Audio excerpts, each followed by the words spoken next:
Tiara Andini kepergok nangis di panggung di tengah isu Arsyad Ahmad nikahi Nisa Ashifa. Di tengah isu Arsyad Ahmad pernah menikahi Nisa Ashifa masih menjadi perbincangan, Tiara Andini menangis di atas panggung turut menuai sorotan.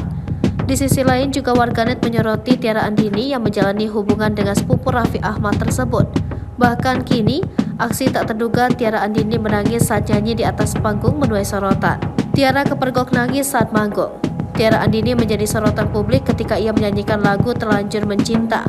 Meski masih tersenyum, Tiara tak bisa menutupi rasa kecewanya. Terlihat bak menghayati lagu yang ia bawakan, Tiara nampak menangis dengan penuh kecewa. Diketahui, Arsyad Ahmad sudah sempat menikah dengan Nisa Ashifa. Bahkan Arsyad dan Nisa telah bercerai pada tahun 2022 lalu.